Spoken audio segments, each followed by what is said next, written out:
В Иране новые демонстрации студентов. Соединенные Штаты готовят стратегическую авиацию. А официальные власти Тегерана грозят ответными ударами. Трамп намерен повысить до 15% временную таможенную ставку на импорт в США из всех стран. Как отреагирует Европа? В Венгрии стартовала избирательная кампания. Орбан вновь пугает всех войной и сравнивает главу европейской дипломатии с Гитлером. Опустевшие улицы, закрытые школы, аэропорты и отели. Куба переживает тяжелейший экономический кризис. Впервые за 50 лет отменен знаменитый фестиваль сигар. На штат Нью-Йорк надвигается снежный шторм. Жителей просят по возможности не выходить из дома и запастись продуктами. А теперь об этом подробно и по делу. Это один день. Подпишитесь, поставьте лайк этому видео и оставьте свой комментарий. Заранее спасибо и начинаем.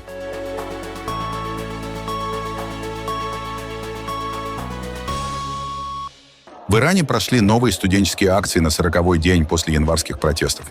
Об этом сообщает оппозиционное издание Iran International. Собрания состоялись в университетах Тегерана и Мешхеда, второго по численности населения города страны. Студенты технологического университета Шарифа в столице провели памятную акцию и скандировали призывы к свободе. В Абадане участники держали цветы и фотографии погибших. По данным опубликованных в соцсетях видео, звучали политические лозунги. На других кадрах видно, как люди покидают место событий на фоне звуков, похожих на выстрелы. Официальных комментариев иранских властей по поводу этих акций на момент публикации не приводится. В Вашингтоне прошла акция иранско-американской общины в память о жертвах январских протестов в Иране. Участники собрались, чтобы почтить погибших и выразить солидарность с народом Ирана в его борьбе против действующего режима за демократическую и светскую республику. На этой неделе жители Ирана вновь вышли на улицы, чтобы вспомнить погибших во время антиправительственных демонстраций прошлого месяца. В социальных сетях распространяются видео, на которых семьи по всей стране проводят поминальные церемонии спустя 40 дней после трагических событий. По данным правозащитных организаций, в результате двухдневной массовой стрельбы, открытой силами безопасности, погибли тысячи протестующих. Этот протест фактически приурочен к 40-му дню траура по людям, погибшим 8 и 9 января. В кровавые четверг и пятницу иранский режим открыл огонь и расстрелял безоружных протестующих внутри Ирана. Поэтому мы собрались здесь, как американцы иранского происхождения, чтобы не только почтить память павших, но и заявить о нашей солидарности с иранским народом и его борьбе против этого режима и за демократическую светскую республику Иран. А в Барселоне собралось более 100 демонстрантов, призывающих к военной интервенции США в Иран. Большинство митингующих – это граждане Ирана, приехавшие в Испанию учиться или работать. У американских военных и администрации Белого дома они просили помощи для своих соотечественников и защиты от теократического режима. Нам нужна атака, потому что мы против действительно большого и жестокого режима. И нам нужна помощь от иностранного государства, чтобы помочь нам против диктаторов. Иранский народ говорит, что ангелы спят. Значит, дьяволы должны прийти, чтобы положить конец резне иранского народа. Там безоружные люди, и им нужна помощь. Военная помощь. Чтобы противостоять корпусу стражей исламской революции и членам Басидж и всем остальным. Президент Ирана Масуд Пезешкиан заявил, что Тегеран не поддастся давлению со стороны других международных игроков в контексте ядерных переговоров с Соединенными Штатами. В речи, транслировавшейся в прямом эфире государственного телевидения, Пезешкиан заявил, что несмотря на все сложности и проблемы, которые создали США, несмотря на раны, нанесенные обществу, правительство будет бороться до последнего вздоха за Иран. Мы не прогнемся перед лицом этих трудностей. Мировые державы трусливо пытаются заставить нас склонить головы. Как вы не покоритесь перед лицом трудностей, так и мы не склонимся перед лицом этих проблем. На восточной базе королевских ВВС в Милден-Холле был замечен стратегический военно-транспортный самолет 5М Super Galaxy на фоне обострения напряженности вокруг Ирана. Это произошло после того, как президент США Дональд Трамп предупредил Тегеран о необходимости в течение от 10 до 15 дней заключить соглашение по ядерной программе, иначе страну ждут очень плохие вещи. Иран в ответ пригрозил ударами по американским военным базам в регионе в случае атаки. C-5M Super Galaxy является крупнейшим транспортным самолетом США и способен перевозить тяжелую технику и вооружение на межконтинентальные расстояния. По данным BBC, Великобритания не дала разрешения США использовать свои военные базы для возможных ударов. Основной причиной задержки называют опасения британской стороны, что такая миссия может стать нарушением международного права. Пока же США усилили присутствие на авиабазе Ложеш на Азорских островах. По информации СМИ, администрация рассматривает различные сценарии. От ограниченных высокоточных ударов до масштабной военной кампании. При этом эксперты предупреждают о возможном ответе Ирана, включая удары по базам США и угрозы судоходству в Ормузском проливе. На фоне эскалации актер Морган Фриман в соцсети X напомнил о публикации Трампа 2011 года, в которой тот писал, что тогдашний президент Барак Обама может начать войну с Ираком ради переизбрания, сопроводив это ироничным вопросом к нынешнему главе Белого дома. Президент США Дональд Трамп намерен повысить с 10% до 15% временную таможенную ставку на импорт в США из всех стран. В течение ближайших нескольких месяцев его администрация определит и опубликует новые юридически допустимые тарифы. Напомним, в пятницу Верховный суд признал недействительными пошлины, введенные в соответствии с законом США о международных чрезвычайных экономических полномочиях. Однако через несколько часов Трамп подписал указ о введении 10% глобальной пошлины на основании другой правовой основы, сохранив при этом существующие секторальные пошлины. Лидеры стран Европы с осторожным облегчением отреагировали на решение суда, в то же время предупредив, что неопределенность в торговле, вероятно, сохранится. Европейская комиссия призвала к стабильности в трансатлантических торговых отношениях. Французские производители вина и крепких спиртных напитков приветствовали решение Верховного суда Соединенных Штатов, который отменил значительную часть торговых пошлин, введенных президентом Дональдом Трампом. Однако уже позже, в тот же день, Трамп объявил о повышении временных пошлин почти на весь импорт с 10% до максимально допустимых законом 15%, что охладило оптимизм отрасли. В настоящее время на экспорт вина и крепких спиртных напитков из Европейский Союз в Штаты действует 15% пошлина. Соединенные Штаты остаются крупнейшим рынком для французских производителей. В 2024 году объем поставок достиг 4,5 миллиардов долларов. Производитель коньяка в третьем поколении Франсуа Антуан сообщил, что отложил 2 бутылки шампанского в ожидании развития ситуации, поскольку 45% его экспорта приходится на американский рынок. Президент Трамп действует так. Делайте, что я вам говорю, иначе я вас накажу. Мы не заслуживаем наказания, мы люди. Мы все должны работать рука об руку. Мы все должны любить друг друга на земле. Никто не сильнее другого. Так что теперь шампанское. И я собираюсь сегодня вечером поднять за это тост. Пока Трамп у власти, нам будет непросто. Потому что мы ясно видим, что он принимает решения спонтанно, поэтому мы никогда не будем уверены. Но я точно знаю, что наши клиенты находятся в точно таком же положении, как и мы. На прошлой неделе здесь проходила Парижская винная выставка, и ее посетило много американцев. Они довольно охотно покупали наши вина, потому что тоже не знают, куда все движется. Понимаете, мы действительно ходим на цыпочках, нащупываем путь. И наши клиенты чувствуют то же самое. Президент Украины Владимир Зеленский заявил, что Украина не будет препятствием для мира и сделает все необходимое для прекращения войны с Россией. В своем вечернем обращении Зеленский сказал, что на следующей неделе проведет дополнительные встречи с европейскими партнерами и добавил, что украинские официальные лица работают с союзниками на Ближнем Востоке и в Турции над оказанием дополнительной помощи. Зеленский также призвал Европу последовать его примеру и ввести санкции против сотен капитанов судов, занимавшихся перевозкой российской нефти. Мы продолжаем ежедневно работать над тем, чтобы следующий раунд переговоров принес результаты для Украины и результаты для мира. Украина, безусловно, сделает для этого все необходимое и точно не станет препятствием для мира. В прошлый раз в Женеве американская сторона ясно увидела, что именно россияне являются причиной отсутствия действительно значимых результатов. Следующая встреча не должна быть пустой, и это возможно. Мы обсудили с Рустемом Умеровым некоторые аспекты подготовки к переговорам. Я благодарен всем, кто действительно готов помочь и поддерживает нас, кто поддерживает наше государство. Мои встречи с европейскими партнерами также запланированы на следующую неделю. Мы будем детально координировать действия, чтобы Европа была вовлечена во все процессы и стала еще сильнее.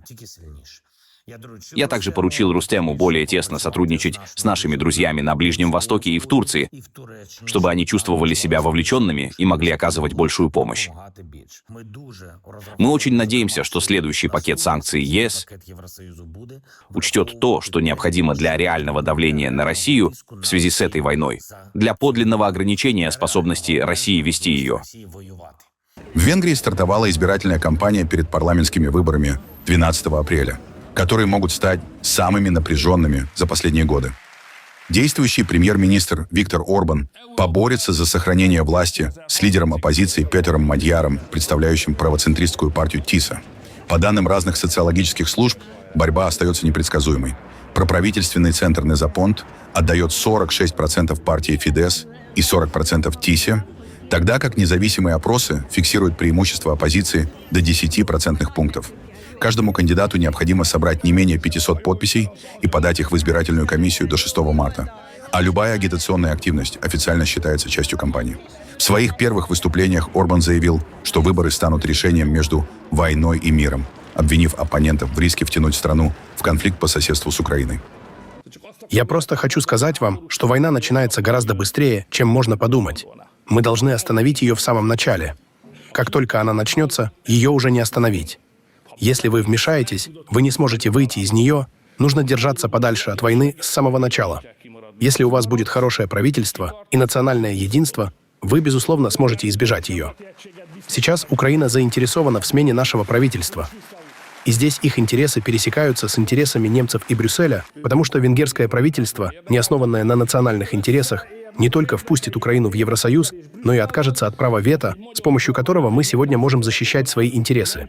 Именно об этом говорится в секретном Мюнхенском пакте, заключенном ТИСой, Брюсселем и Киевом в Мюнхене. Я думаю, что в сознании украинцев хаос — это путь к успеху оппозиции на выборах. И они сделают все в ближайшие несколько недель, чтобы в Венгрии разразился экономический кризис, и они думают, что таким образом смогут помочь оппозиции. И я ясно хочу еще раз сказать, что пока нефть из Украины снова не поступит, эти 90 миллиардов никогда в жизни не дойдут до Украины. Так оно и есть. Премьер Венгрии Орбан сравнил главу дипломатии Евросоюза Каю Каллас с Наполеоном и Гитлером. Напомним, Каллас недавно представила проект документа о требованиях ЕС к России. В нем содержится требование вывести войска из Украины и Беларуси, а также выплатить репарации Украине и Евросоюзу. Их единственная надежда, и они сами так говорят, это разгромить Россию на украинской территории, а затем потребовать от России существенной компенсации, чтобы вернуть свои деньги. Я не буду это комментировать, но хотел бы сказать, что Наполеон и Гитлер тоже пытались это сделать и потерпели неудачу. И если я правильно понимаю, Кая Каллас теперь тоже хочет попробовать. Неделю назад лидер венгерской оппозиционной партии ТИСа заявил, что Виктор Орбан планирует слить его интимное видео, назвав это «шантажом в стиле России». Так что уже очевидно, что эта избирательная кампания будет не только напряженной, но и одной из самых грязных. Мадьяр пообещал свергнуть то, что он назвал «гнилым режимом» Орбана, и заявил, что его партия будет бороться с коррупцией, разблокирует миллиарды евро из замороженных фондов Европейского Союза для стимулирования экономики и прочно закрепит Венгрию в Евросоюзе и НАТО. Стало очевидно, что национальные выборы 2026 года также станут референдумом – Фидес или ТИСа. Сегодня мы увидели, что в Венгрии только ТИСа обладает властью, организацией и верой, с помощью которых можно свергнуть этот прогнивший режим. Мы не только полны энтузиазма, но и готовы. У нас есть программа, у нас есть фантастические эксперты, у нас есть суперсообщество в каждом округе, каждом регионе и теперь в каждом населенном пункте. Через 50 дней решится судьба Венгрии, наши жизни, судьба жителей ТИСы. Все зависит от этих 50 дней. Куба переживает худший экономический кризис за последние 3 десятилетия. Дональд Трамп назвал кубинское правительство исключительной угрозой для Вашингтона и пригрозил введением пошлин против стран, которые решат поставлять топливо Гаване. Сейчас во многих школах на острове приостановили занятия. Сотрудников отправили в неоплачиваемый отпуск. Практически пустующие отели закрыты, авиасообщение с другими странами остановлено. Сам остров начинает тонуть в мусоре, его не могут вывести. И все это из-за отсутствия топлива. Некоторые частные компании, которые доставляли на Кубу продукты, приостановили свою деятельность. Они не могут хранить продукцию в холодильниках. Электроэнергию отключают ежедневно. Кроме того, на Кубе отменили ежегодный фестиваль сигар, приносящий миллионы долларов дохода. а компания Sherritt International объявила о приостановке добычи никеля и кобальта. Ситуация значительно обострилась после того, как Штаты прекратили поставки венесуэльской нефти. Венесуэла всегда была братом Кубы. Всегда помогала Кубе, особенно с нефтью. Куба отправляет туда врачей, а Венесуэла — нефть сюда. Теперь Трамп заявил, что не позволит сюда заходить ни одному нефтяному танкеру. Он уже конфисковал один, и я уверен, что он конфискует и все остальные. Теперь я думаю, что в этой ситуации все ухудшится.